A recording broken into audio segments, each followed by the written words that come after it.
এগিয়ে আসছে ঈদ, তাই প্রিয়জন কিংবা স্বজনদের জন্য পছন্দসই পোশাক এবং ঈদ অনুষঙ্গ কিনতে এখন ধানমন্ডির অভিজাত শপিং মলগুলো ক্রেতাদের পদচারণায় মুখরিত। বাজার ঘুরে মানসম্মত পণ্য কিনতে চান সব ক্রেতাই, আর তাতে দাম একটু বেশি হলেও ক্ষতি নেই। এবারের বাজার ঘুরে দেখলাম যে পাঞ্জাবি দেখতে আসছি, কোয়ালিটির বেশ ভালো এবং সাধ্যের মধ্যেই। ব্র্যান্ড স্পেসিফিক্যালি না, আপনার কোয়ালিটিটা বেশি দেখছি।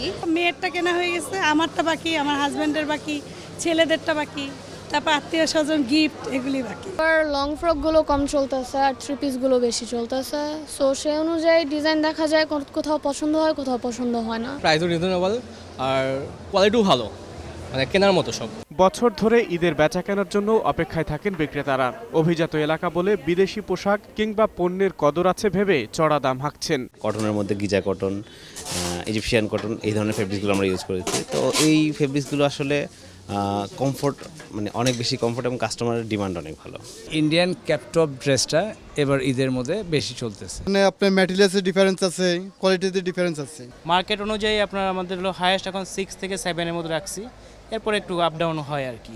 এবারের ঈদে গেল বছরের চেয়ে বেশি মুনাফা হবে বলে আশা করছেন ব্যবসায়ীরা। আকবর হোসেন সুমন, 21 টেলিভিশন, ঢাকা।